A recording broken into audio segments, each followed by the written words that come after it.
Todos os caminhos levam a Deus. Essa frase tem sido muito dita nos últimos tempos. Ou melhor, durante toda a história da humanidade, os homens imaginam que todos os caminhos levam a Deus. E por um lado eles estão certos. O homem se deparará com Deus após a morte. Ocorre que todos os caminhos que levam a Deus, à exceção do único caminho que nos traz a vida, que é Cristo Jesus, pois ele é o caminho, a verdade e a vida. Todos os outros caminhos vão levar o homem até o juízo de Deus, onde eles prestarão contas, onde eles deverão padecer por não terem se escondido naquele que era o único e suficiente Salvador e resgatador.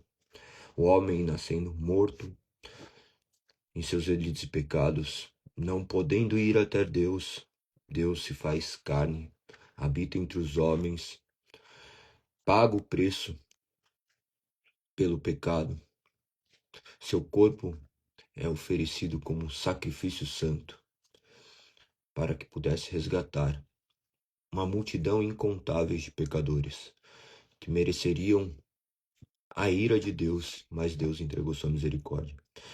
Que nós possamos compreender acerca dessas verdades, tanto deste caminho, quanto desse estado que nós estamos.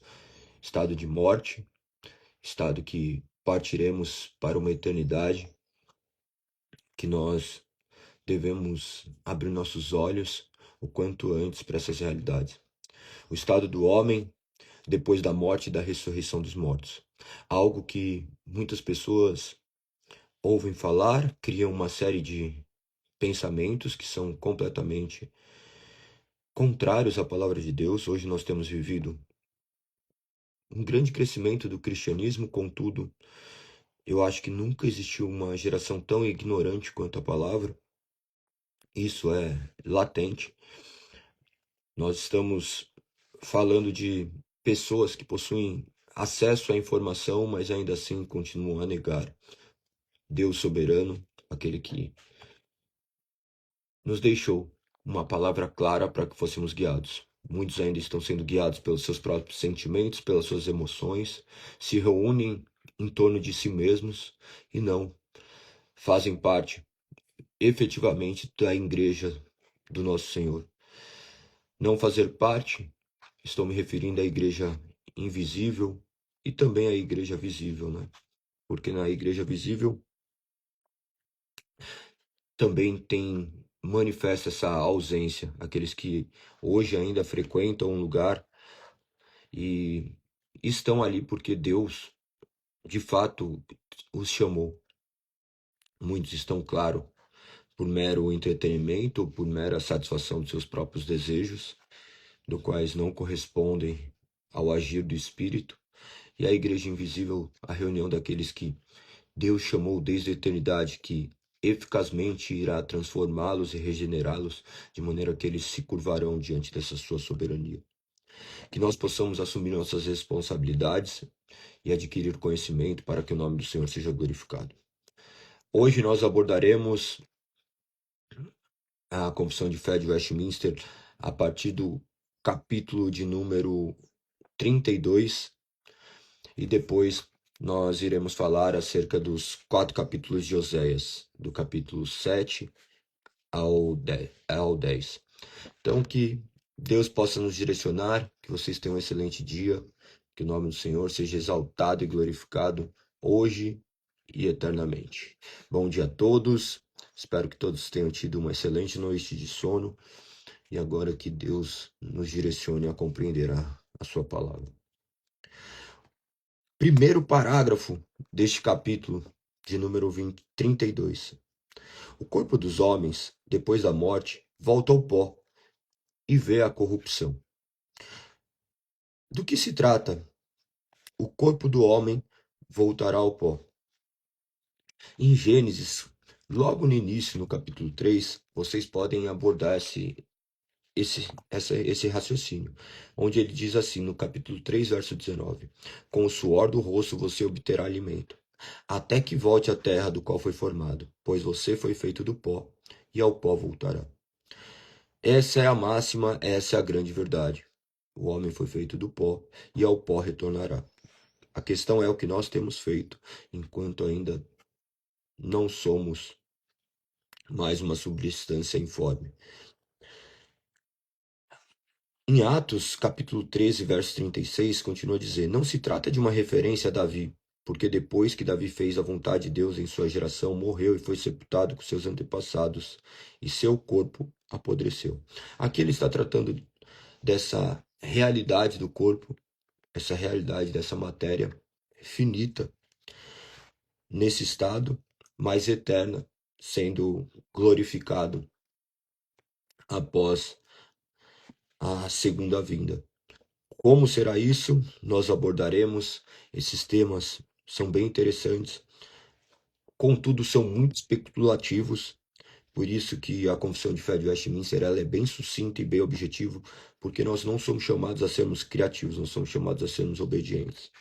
Nós temos uma certeza, essa certeza é a morte e a vinda de Cristo. Nós, pela fé, cremos que Cristo há de retornar.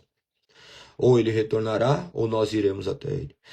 Então, quando perguntarem qual é a sua única certeza, você fala, não tenho uma única certeza, eu tenho duas únicas certezas.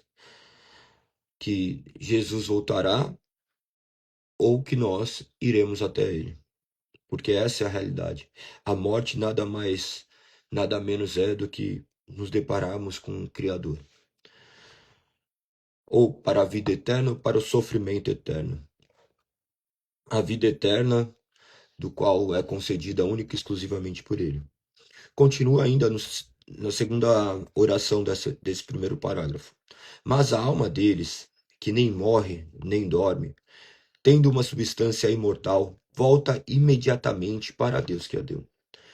Vou ler esse conjunto de maneira integral, essa primeira frase, e depois vou explicar mais alguns versos que estão justificando o que foi apontado.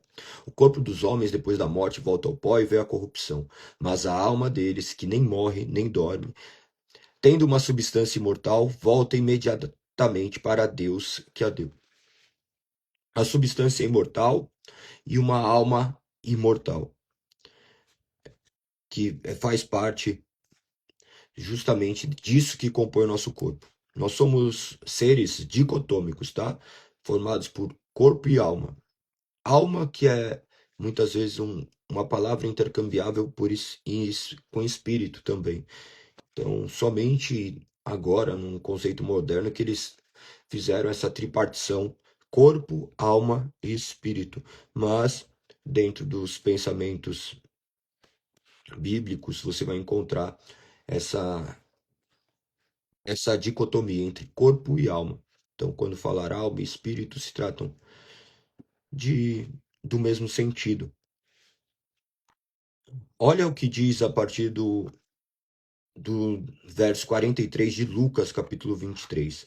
Jesus lhes respondeu: eu lhes asseguro que hoje você estará comigo. Aqui ele já está tratando acerca da alma. Em Eclesiastes, capítulo 12, verso 7, menciona: pois então o pó voltará à terra, e o espírito voltará a Deus que o deu. Essa é a realidade. Então, o pó volta à terra e o espírito volta a Deus. O espírito ou a alma, como vocês preferirem.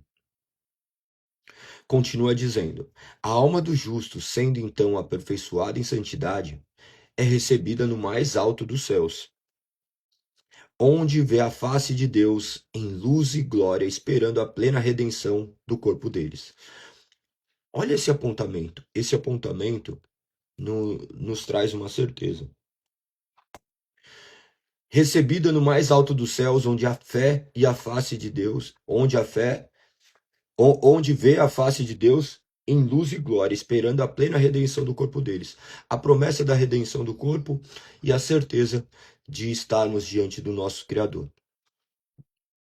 Essa é a certeza das nossas vidas. A alma do justo sendo aperfeiçoadas em santidade, aperfeiçoados. Lembre-se, vocês estão passando por esse processo de aperfeiçoamento.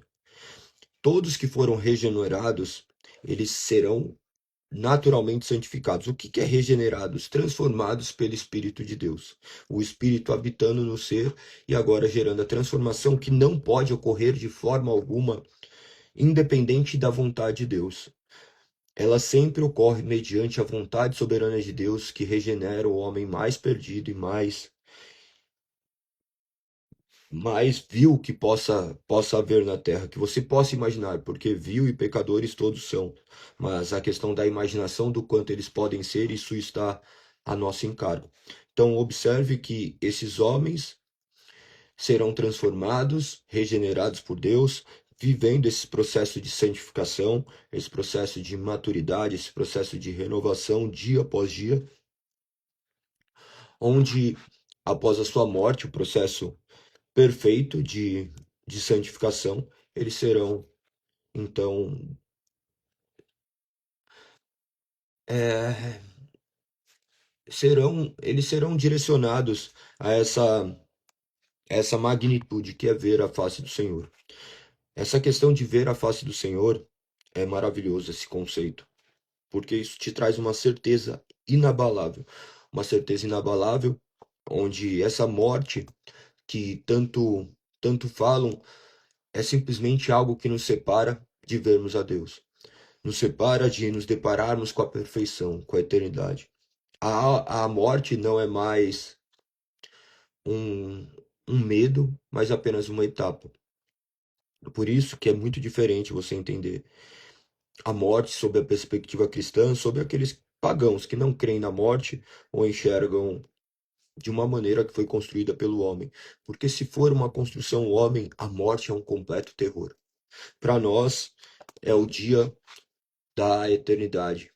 Para nós, ainda que aqueles que ficam aqui ainda sofrem o tormento da perda, olhando sob a perspectiva daqueles que partem, eles agora se deparam com a eternidade. Os olhos se fecham para o tempo presente, são abertos para a eternidade, diante da maior maravilha que os olhos podem contemplar. Os seus olhos só poderão contemplar a maior de todas as belezas, a maior visão que seus olhos poderão ver mediante a morte. Não estou falando para tanto desejar a morte, mas sim desejar ver a Deus. Porque ver a Deus deveria ser o nosso maior desejo. Todo mundo quer ver a Deus, mas ninguém quer morrer. Olha que estranho. Por quê? Talvez seja porque nossos olhos estão muito apegados às coisas materiais, àquilo que nossas mãos podem poupar, talvez por não confiarmos de fato do que se trata a eternidade. E isso manifesta a dureza do nosso coração, isso manifesta a nossa carnalidade, isso manifesta o quanto nós somos imperfeitos. Então não é que tenha algo errado com você, de você não desejar ver Deus a ponto de estar completamente confortável com a morte, mas sim deste processo natural da nossa vida, mas que possamos nos deparar com essa realidade. Aqui nós vamos ver uma série de versos que apontam também nesse sentido. Apocalipse capítulo 7, verso 4 diz: Ouvi o número dos que foram marcados com o selo de Deus, eram 144 mil de todas as tribos de Israel. No verso 15 continua: Por isso estão diante do trono de Deus, e dia e noite o servem em seu templo, e aquele que se assenta no trono lhes dará abrigo. Apocalipse, vocês sabem que é o capítulo escatológico que fala dessa questão de fim dos tempos. Esses 144 mil, do quais são mencionados, é uma mensuração do qual algumas pessoas tomaram como literal, outros tomaram como alegórico. A literalidade dele gerou uma série de heresias. Existem igrejas que acreditam que somente participando de determinadas igrejas vocês serão salvos. Isso daí é completamente herético. Não vou entrar nessas questões aqui, mas apenas para vocês terem esse tipo de conhecimento, tá? Então pensem muito bem a respeito disso, leiam com bastante atenção, porque a mesma Bíblia menciona uma multidão incontável de pessoas. 2 Coríntios capítulo 5, verso 1 diz: Sabemos que quando o nosso corpo terreno, esta tenda em que vivemos, se desfizer, teremos um corpo eterno, uma casa no céu, feita para nós pelo próprio Deus, e não por mãos humanas. É fantástico, né? É fantástico enxergar essa realidade. Uma casa do céu feita para nós pelo próprio Deus e não por mãos humanas. Habitaremos naquilo que Deus fez. Olha que interessante. A Bíblia fala que Deus não habita em templos construídos por mãos humanas. Automaticamente, nós também não fomos construídos por mãos humanas, ainda que haja o agir humano mediante a fecundação de um óvulo, tudo ocorre de maneira completamente sobrenatural. Tudo é feito por Deus, Deus habita em nós, ainda que sejamos miseráveis pecadores, não haja nada de bom em nós, Deus escolheu habitar em nós para ser a única coisa de boa que existe no homem é Deus. Deus habitando em nós dessa forma, ele escolheu habitar. Por intermédio do seu Santo Espírito, por isso que falamos que um homem sem Deus está completamente morto. Somente Deus o regenerando, fazendo dele sua morada, para que ele tenha vida e ele tenha consciência desse estado de perdição do qual ele se encontrava. O homem não consegue reconhecer esse estado de perdição se Deus não habitar nele. Esse estado de perdição é completamente oculto até que o Espírito nos transforme. 2 Coríntios, capítulo 5, verso 8 diz: Sim, temos confiança absoluta e poderíamos deixar este corpo terreno, pois então estaríamos em nosso lar com o Senhor. Aqui ele já aborda essa questão da morte, do que se trata, né? Neste primeiro verso, onde estava tratando, falando de morarmos dessa casa no céu feita para nós, pelo próprio Deus, não por mãos humanas. Depois, no verso 8, ele continua falando sobre o assunto e ainda ele traz: Sim, temos confiança absoluta e preferimos deixar este corpo terreno, pois estaríamos em nosso lar com o Senhor. Observe que ele fala nessa questão, mas ele não fala que é uma tendência suicida. Ele fala assim: enquanto estou vivo, vivo para a glória de Deus. Resumidamente, metaforicamente, ele está falando nesse sentido de viver de maneira que o nome do Senhor seja glorificado, cumprindo o propósito dele aqui na terra, que é glorificar a Deus. Esse assunto é muito interessante, tá? É um assunto que também poderia ser debate aqui de horas e horas, onde nós nos depararíamos com muitos aspectos que são de extrema relevância para o nosso dia a dia. É uma coisa bem prática. Filipenses capítulo 1, verso 23, diz: Estou dividido entre os dois desejos. Quero partir e estar com Cristo, o que me seria muitíssimo melhor. Olha, eu vou abrir aqui Filipenses capítulo 1, porque ele retrata bem semelhante o que eu estava dizendo. Ele diz aqui a partir do verso 20: Minha grande expectativa e esperança é que eu jamais seja envergonhado, mas que continue a trabalhar corajosamente, como sempre fiz, de modo que Cristo seja honrado por meu intermédio, quer eu viva, quer eu morra. Então ele está falando do nome de Deus ser glorificado, seja na vida ou seja na morte. Por isso, para mim, o viver é Cristo e o morrer é lucro. Será que você poderia falar isso? Que o viver é Cristo e o morrer é lucro? Verso 22. Mas se continuar vivo, posso trabalhar e produzir fruto para Cristo. Na verdade, não sei o que escolher. Estou dividido entre dois desejos. Quero participar e estar com Cristo, o que me seria muitíssimo melhor. Contudo, por causa de vocês, é mais importante que eu continue a viver. Ciente disso, estou certo de que continuarei vivo para ajudar todos vocês a crescer na fé, experimentar a alegria que ela traz. Ele fala de uma alegria que a fé nos traz. E quando eu voltar, terão ainda mais motivos para se orgulhar em Cristo Jesus pelo que ele tem feito por meu intermédio. As palavras de Paulo são sempre contundentes e nos direcionam a uma profunda reflexão do que e como viver. Ele se alegrava nas tristezas, açoitado uma série de vezes, sofreu náufragos, apedrejamentos e ainda assim glorificava o nome de Deus. Hoje nós, mediante qualquer abalo, nós profanamos o nome de Deus, nós perguntamos se esse Deus que nós cremos é real. Que nós possamos ser transformados e regenerados de forma a crermos verdadeiramente, termos essa fé que é um dom de Deus, que Deus possa nos conceder. Vocês já ouviram falar sobre essas questões que estou abordando aqui? Vocês já tinham lido sobre o estado do homem? Vocês acreditavam nessa questão que a alma dormia? Muitas pessoas, que eu já deparei, até pessoas que frequentam bastante tempo igrejas, achavam que o homem entrava no estágio de dormência e não se deparava imediatamente com Nosso Senhor. Olha o que diz ainda em Atos, capítulo 3, verso 21. Coloque aí se você acreditava que o homem já se deparava com Deus ou ele dormia, estava em um estado de repouso. Atos 3, verso 1. Respondam aí, podem digitar. Atos 3, verso 21. Pois ele deve permanecer no céu até o tempo da restauração final de todas as coisas, conforme Deus prometeu há muito tempo, por meio de seus santos e profetas, esperando a plena redenção do corpo deles. Observe que ele está retratando justamente sobre isso. Capítulo 4, verso 10.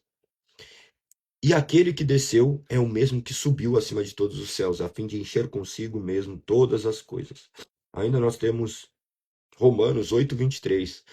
E nós, os que cremos, também gememos, embora tenhamos o Espírito em nós, como antecipação da glória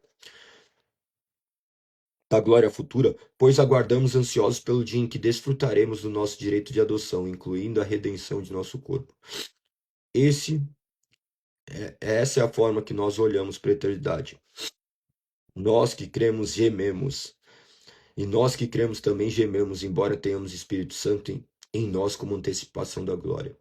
Por isso que nós ficamos nos deparando com essas realidades, nós ficamos atormentados, mas que nós possamos olhar para o alvo que é Cristo Jesus, para a eternidade, não nos abstendo de viver a realidade desse mundo, porque nós temos contas a pagar, nós temos filhos a criar, nós temos relacionamentos, nós temos outras pessoas, mas que nós possamos fazer tudo isso de olho na eternidade, de maneira que o nome do Senhor seja glorificado. Continua dizendo: e a alma dos ímpios é lançada no inferno, onde ficará em tormento e em trevas espessas, reservada para o juízo do grande dia final. A alma dos ímpios é lançada no inferno. Isso é muito sério. Vivendo em tormentos e trevas, reservado para o juízo final. Olha, olha que interessante. Lucas capítulo 16, verso 23 diz: e foi para o lugar dos mortos. Ali, em tormento, ele viu Abraão longe, com Lázaro ao seu lado. Continua no verso 24. O rico gritou: Pai Abraão, tenha compaixão de mim. Mande Lázaro aqui para que molhe a ponta do dedo em água e refresque minha língua. Estou em agonia nessas chamas. Olha que interessante. Agonia eterna do quais passarão aqueles ímpios, aqueles que não confiarem em Cristo como seu único e suficiente Salvador. Galego, o que eu preciso fazer? Eu creio que eu sou ímpio. Creia que o Senhor Deus enviou o seu Filho amado, Cristo Jesus, para morrer na cruz pelos seus pecados. Que você não é merecedor de tamanha dádiva, mas ainda assim Ele escolheu te amar. Mesmo você sendo um imundo pecador, Ele escolheu se fazer pecado por você, habitando nesse corpo, morrendo a morte que você deveria morrer. E dessa forma, você confiará que Ele é seu único e suficiente Salvador. Dessa forma você será salvo, salvo da maldição eterna, para aqueles que não confiarem em Cristo como seu único e suficiente Salvador. Galego, é tão simples. Sim, é tão simples. É muito simples. Mas isso não é uma obra humana, é uma obra divina. Você não deseja a Deus, eu não desejei a Deus. Deus que invadiu o espaço-tempo e rompeu com aquilo que me aprisionava. Deus achou por bem um dia livrar um miserável pecador das garras do inferno. O inferno onde eu caminhava, o inferno onde eu vivia. O inferno onde ele me mostrou ser inferno. Antes da luz reluzir, ela cega. Ela nos cega. Quando a luz brilha, nós parecemos que não estamos enxergando nada. Se você olhar muito tempo para um foco de luz, você vai ver que essa luz de tão grande, ela te deixa ver com fragmentos e depois você começa a enxergar toda essa realidade. Essa é uma grande analogia da conversão. O homem ali, ele está numa escuridão, se bater uma luz bem forte, ele ainda continuará enxergando, ele vai enxergar as coisas e aos poucos ele vai se situando. Esse é o grande processo e eu creio que uma ilustração para essa iluminação. Aqueles que não se depararam com essa luz, eles morrerão em seus delitos e pecados, pelas suas próprias responsabilidades. Você vai ver que você não deseja Deus. Se perguntar se você deseja Deus, olhe para a sua vida e verifique se de fato você deseja. Se você ama a Deus acima de todas as coisas, suas paixões não estão atreladas àquilo que seus olhos e suas mãos podem tocar. Observe como você tem gasto seu tempo. A melhor forma de ver o que você ama é como você gasta seu tempo. Aquilo que você ama é como você gasta seu tempo. Observe como você tem gasto seu tempo, o que você tem feito.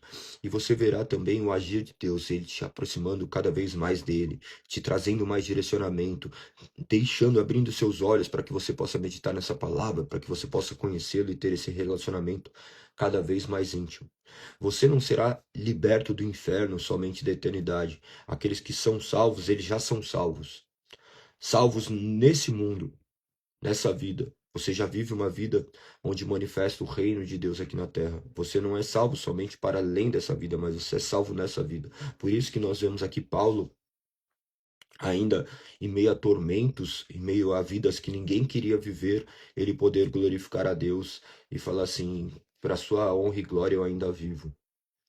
Eu vivo, ainda que o meu desejo de ver a ti, eu fico até nessa dúvida, porque eu sei que aqui também estou vendo a sua presença diante de todas as coisas, mesmo diante das provações. Esse é o grande mistério da fé, mas é maravilhoso. Essa certeza que a alma dos ímpios é lançada no inferno, ela é real, então pense acerca disso. A última frase desse parágrafo diz: além desses dois lugares destinados às almas separadas de seus respectivos corpos, as Escrituras não reconhecem nenhum outro lugar. Do que está tratando aqui? Lembre-se, foi escrito em 1643, tinha ali um estado intermediário, onde o homem ficaria, alguns chamam de, como chama? Eu esqueci, me fugiu a palavra da mente agora, já vou lembrar, onde ficava esse estágio intermediário da alma, que é muito utilizado até mesmo no catolicismo. Nossa, me fugiu completamente a palavra da mente. Vocês devem saber, porque ficava ali. Não lembro. Agora eu não sei se é no catolicismo, porque também tem muita influência do espiritismo, no umbral, sabe? Numa questão ali intermediária, e não existe essa questão, esses dois lugares, alma, ou será purgatório, perfeito, muito obrigado. Isso mesmo, purgatório, purgatório. Então, tá vendo como essas coisas estão esculpidas em nós? Além desses dois lugares destinados às almas separadas dos seus respectivos corpos, as Escrituras não reconhecem nenhum outro lugar. Então, essa questão de purgatório é uma mera criação humana. Você não vai ver uma justificativa nas Sagradas Escrituras. Você vai ver essa alma, ou sendo, esperando a redenção do corpo, onde ela já é recebida no mais altos céus, onde vê a face de Deus, ou onde estará aguardando o juízo e já sofrerá os tormentos da eternidade. Esse tormento onde não haverá água. Então trate de se hidratar bastante, porque se você for ímpio, lá será simplesmente agonia. Mas a agonia do inferno, olha as maluquices que eu fico pensando. Do que se trata? Pensa que aqui você pode viver o que você desejar, de certo modo, tá? De certo modo, o homem vive livre porque ele não sabe a consequência das suas escolhas, então, de certa forma, você não vê sendo forçado a isso. Mas o homem vivendo, ele, ele não mede esforços para saciar os seus desejos. E Deus, por vezes, o entrega aos seus próprios desejos e o homem vai se deliciar dos seus desejos. Esses desejos que amenizam o seu sofrimento, porque o sofrimento do homem está atrelado em não satisfazer os seus desejos, ainda que sejam desejos completamente ímpios. Por exemplo, usar droga, traição.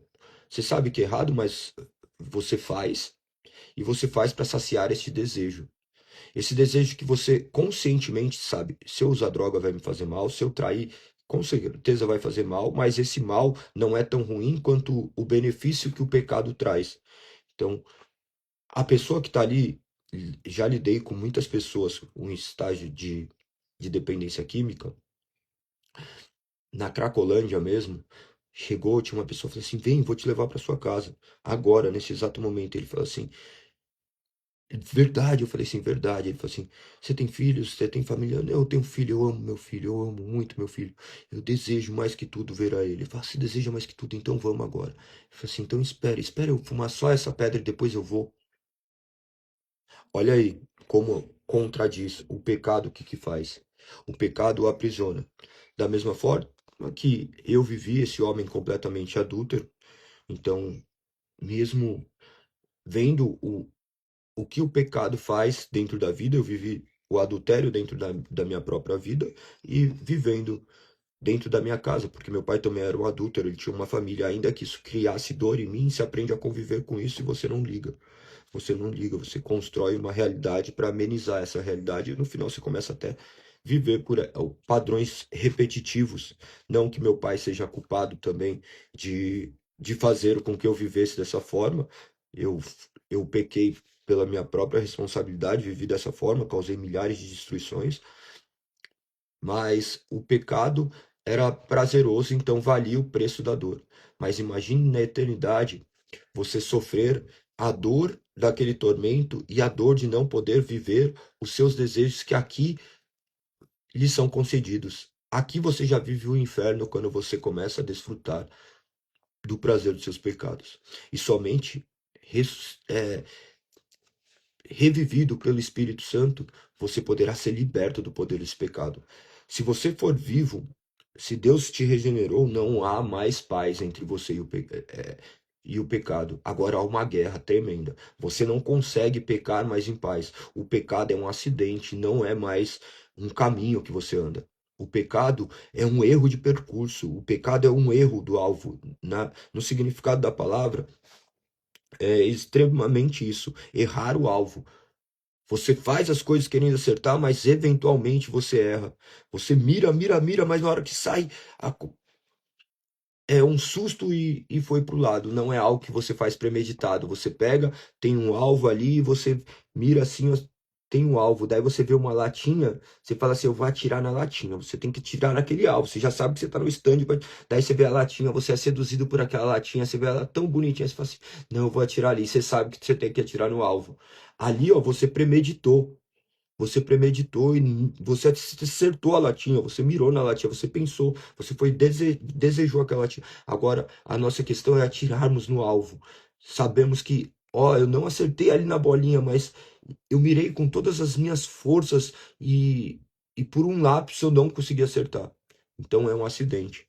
Se você porventura hoje vive completamente entregue ao pecado e você não confessou Cristo como seu único suficiente Salvador, saiba que a palavra de Deus aponta o seu destino. Se você hoje tiver que prestar contas ao Senhor, sua alma será lançada ao inferno, onde você ficará em grandes tormentos, em trevas espessas, até que ele venha. E o sofrimento, você já sofreu? Provavelmente sim. Quanto tempo dura o sofrimento? Quanto tempo dura o sofrimento? O sofrimento é eterno. Todos os sofrimentos serão eternos para os ímpios. Para aqueles que creem em Cristo, eles serão libertos do sofrimento. Porque Deus nos garante que não haverá mais choro, mais dor, lamentações. Meu Deus, eu tô lembrando de uma música que Além do Rio Azul. Depois coloque essa música, tá? Além do Rio Azul.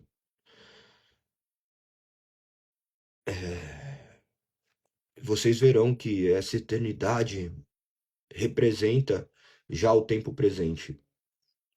Ore para que o Senhor converta seu coração. Ore para que o Senhor te transforme. Só tem dois lugares destinados para as almas: ou ao lado do nosso Senhor, ou eternamente padecendo no inferno. Um segundo no inferno será o suficiente para você se arrepender, para você ver, e você verá que essa soberania de Deus é real. Você se deparará com essa realidade. Os sofrimentos dessa vida se estenderão pela eternidade. Um segundo no inferno fará com que você se arrependerá eternamente, porque ali não há mais oportunidade. Você tem somente uma vida e uma oportunidade enquanto ainda você respira. E se você respira e escuta essa voz hoje falando a ti, se você escuta essas palavras que apontam para a voz de Deus, não a minha, claro, mas essas palavras que emanam o que as Sagradas Escrituras dizem, é Deus te chamando da morte para a vida. Que seus ouvidos possam ser abertos para que você creia. E você hoje se curve diante da soberania de Deus e peça perdão. Fala: Senhor, pequei contra ti. Sou merecedor do inferno, mas tu me entregastes a vida, Senhor. Para a honra e glória do seu nome, eu não habitarei neste lugar, porque eu sou merecedor de habitar este lugar. Eu pequei e eu sou responsável pela morte do único inocente que pisou nessa terra. Você faz ideia que você condena um monte de pessoas, você olha um político, você olha um bandido e você fala: ele merece a condenação. Imagina se Deus olhasse como nós olhamos. Não que eles não devam ser condenados, não que eles não devam pagar em vida, não estou entrando nesse mérito, tá? Não estou entrando nesse mérito, mas estou falando da realidade que nós não olhamos. Nós não olhamos que nós também somos pecadores e merecemos a eterna condenação. Mas Deus escolheu nos salvar, nós somos responsáveis pela morte do único homem inocente que pisou nessa terra. Aquele que nunca pecou, se fez pecado por nós, sofreu o açoite que nós deveríamos sofrer e viveu de forma que nós não conseguimos viver por causa da rebelião e do nosso pecado. Nosso pecado fez com que Deus sofresse a pior das dores.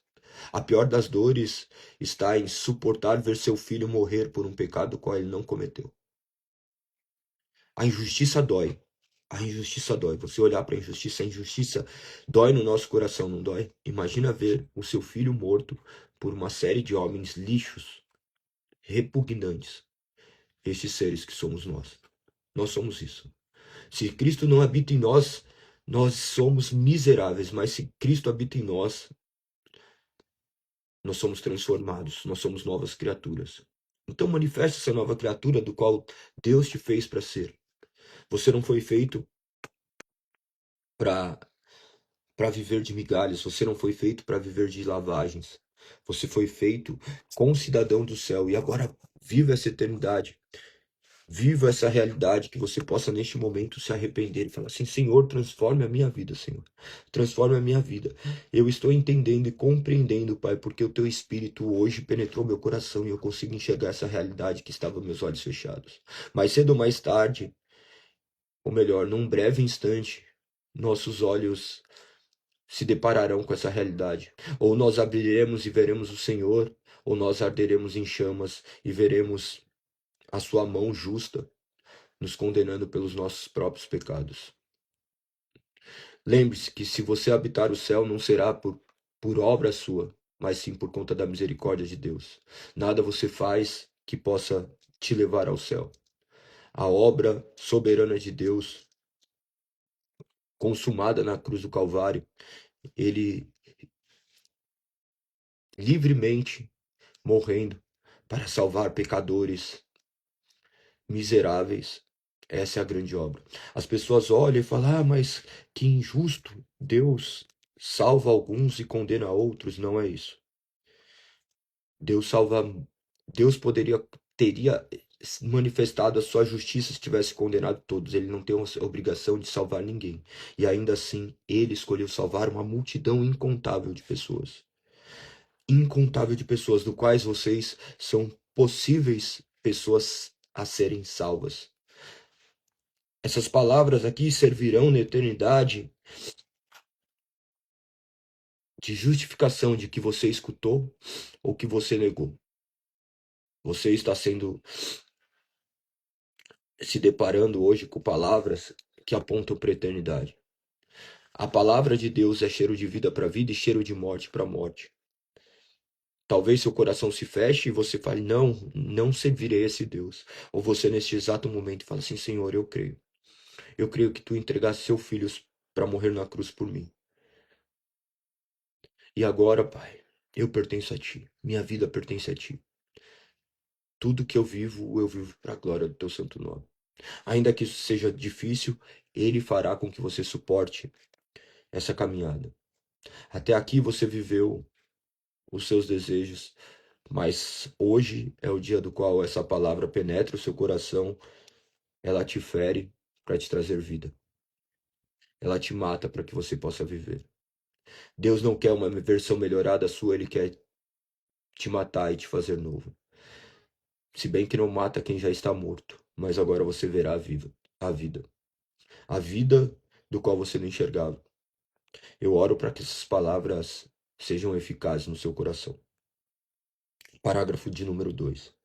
No último dia, os que estiverem vivos não morrerão, mas serão mudados. Depois leiam os textos que justificam aqui, mas essa é a realidade. Todos os mortos serão ressuscitados com seu mesmo corpo, e não outro, posto que com qualidades diferentes, e ficarão reunidos a sua alma para sempre. Nós não menosprezamos o corpo, tá? Nós não entendemos que o corpo é completamente ruim. Nós vemos a imago Dei, a imagem de Deus. Nós somos feitos à imagem e semelhança de Deus. Nosso corpo será então regenerado e transformado. Cuide bem do seu corpo enquanto você tem vida. E você faz assim para a honra e glória de Deus também, tá?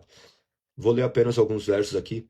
1 Coríntios capítulo 15, versos 42 ao 44 diz: O mesmo acontece com a ressurreição dos mortos. Quando morremos, o corpo terreno é plantado no solo, mas ressuscitará para viver para sempre.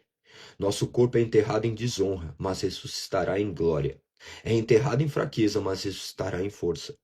É enterrado como corpo humano natural, mas ressuscitará como corpo espiritual. Pois assim como há corpos naturais, também há corpos espirituais. Meu Deus, a palavra de Deus é maravilhosa. Parágrafo de número 3. O corpo dos injustos será, pelo poder de Cristo, ressuscitados para a desonra. O corpo do justo será, pelo seu espírito, ressuscitado para a honra, e para ser semelhante ao próprio corpo glorioso dele.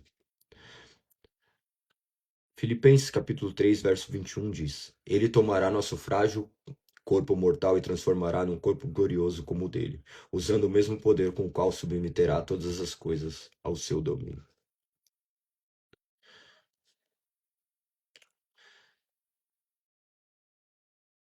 João capítulo 5, verso 28. Não fiquem tão surpresos, na verdade vem o tempo em que todos os mortos ouvirão em seus túmulos a voz do Filho de Deus. E ressuscitarão. Aqueles que fizerem o bem ressuscitarão para terem vida eterna. Aqueles que continuaram a fazer o mal ressuscitarão para serem julgados. Aqui não está falando de você ser salvo por fazer o bem ou o mal, porque o homem só consegue emanar o mal, mas de Deus operando no seu coração para que você possa fazer aquilo que é bom. Porque se Deus não opera no seu coração, por melhor que sejam seus atos, eles são atos completamente malignos. Qualquer coisa feita sem o Espírito de Deus não passa de arrogância humana. Atos capítulo 24, verso 25 diz: Tenho em Deus a mesma esperança destes homens, de que ele ressuscitará tanto os justos como os injustos. Então, todos os textos apontam para isso, e esse texto é a palavra de Deus.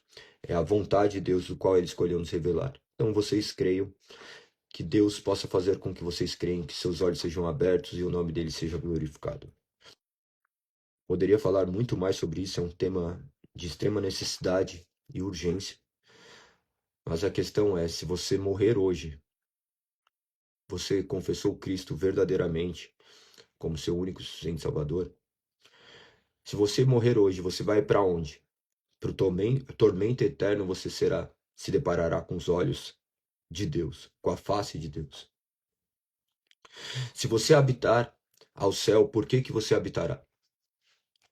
A única resposta plausível é porque Cristo escolheu te salvar. Se você colocou porque você é bom, porque você faz isso e aquilo, você está completamente errado. Porque tudo se resumirá em ter confiado em Cristo como seu único e suficiente Salvador. E claro que se você confiou em Cristo, sua vida será transformada e manifestará a vida que reflete dele, porque você faz parte do corpo dele, você é membro do corpo dele, você age conforme o cabeça que é Cristo.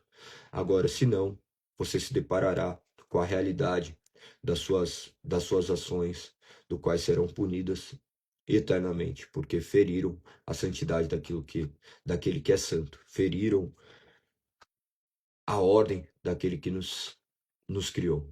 É tudo muito sério isso, tá? Muito, muito, muito sério. Então, medite com muita atenção. Compartilhe isso daqui com muitas pessoas, para que eles tenham essa realidade que emana não de homens, mas das Sagradas Escrituras. Vamos para os nossos 4 capítulos de hoje, que eu vou ter que ser muito, muito, muito, muitíssimo breve. Então, só vou abordar algumas questões. Quem assistiu o filme que nós mencionamos ontem, O Amor de Redenção? Ninguém, né? Mas quem assistiu? Quem não tinha assistido ainda e assistiu? Assistam esse filme. Vocês se depararão com uma completa realidade bem ilustrada deste livro de Oséias. Claro que através de metáforas, mas eu creio que vai fazer com que vocês vejam de outra forma. Ó, o Éder assistiu, que demais. E aí, fantástico, né? Tremendo, tremendo. Então, você vai ver no capítulo 7 aqui, o pecado de Israel sendo exposto, Deus vendo o coração inconstante de um povo que busca apenas a sua necessidade. Olha como ele já diz: desejo curar Israel, mas seus pecados são grandes demais. Samaria está cheia de mentirosos. Há ladrões do lado de dentro e bandidos do lado de fora. Seu povo não percebe o que eu observo. Essa é a realidade. Ele diz ainda: o povo de Israel se mistura com outros povos, se torna imprestável como um bolo mal assado. Sua arrogância testemunha contra eles e, no entanto, não se voltam para o Senhor seu Deus, nem buscam encontrá-lo. Que a aflição espera os que me abandonaram. Que morram, pois se rebelaram contra mim. Eu desejava resgatá-los, mas contaram mentiras a meu respeito. Não clamam a mim de coração sincero. Em vez disso, gemem angustiados em suas camas. Cortam-se ritualmente e suplicam por trigo e vinho novo. Mas de mim se afastam. Eu os instruí e os fortaleci, mas agora tramam o mal contra mim. Que você possa suplicar ao Senhor nessa manhã. Capítulo 8, não vou falar muito sobre isso, mas ele trata da colheita ali. Israel semeia vento e no final colhe tempestade, conforme é apontado. Onde no verso 7 diz: semearam ventos e colherão vendaval. Da mesma forma, se na sua vida você tem semeado vento, colherá vendaval. Que você observe o que você tem semeado. Gálatas 6,7 diz sobre isso.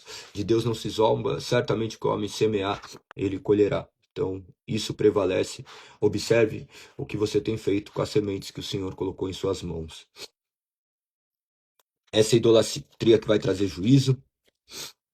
Esse exílio, esse castigo onde o povo de Israel foi exilado, é consequência da sua infidelidade. Então, preste muita atenção, leia com bastante atenção isso, e você verá.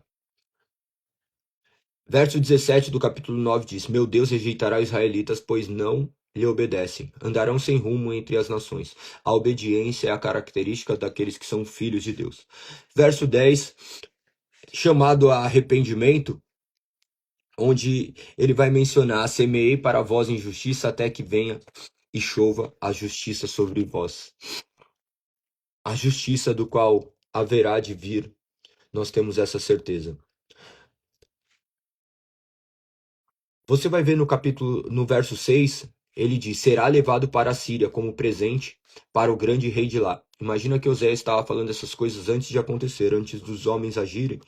Deus já tinha a ciência daquilo que iria advir, e ele já estava manifestando o seu juízo. De forma que esses homens ainda eram completamente responsáveis. Aqui entra a questão de responsabilidade humana e soberania divina. Deus escrevendo a história, governando todas as coisas, fazendo com que o homem possa ter consciência de que ele é um miserável pecador, que ele não pode ir até Deus sozinho, somente Deus vindo buscá-los. E é isso que Cristo veio. Cristo veio nos buscar e nos resgatar do poder do pecado. Que você seja resgatado e transformado para a honra e glória de Deus. Termine de ler ali e você se deparará com essa realidade. Vou ler os últimos versos. Verso 12 diz: eu disse, plantem boas sementes de justiça e terão uma colheita de amor. Arem o solo endurecido de seu coração, pois é hora de buscar o Senhor, para que ele venha e faça chover justiça sobre vocês. Nós vemos então, aqui de maneira muito clara, Deus nos chamando a uma responsabilidade, mas nós cremos que somente Ele pode derramar a chuva do céu para que essa semente que foi colocada em nós desde antes da eternidade venha e floresça. E essa chuva, essa água que nos molhará, emana do trono de Deus, o Espírito Santo, que ele possa agora abrir e te despertar para essa realidade. Que Deus te abençoe, que você seja transformado para a honra e glória de Deus, que você possa compartilhar essa live com o máximo de pessoas. Tenha um excelente dia.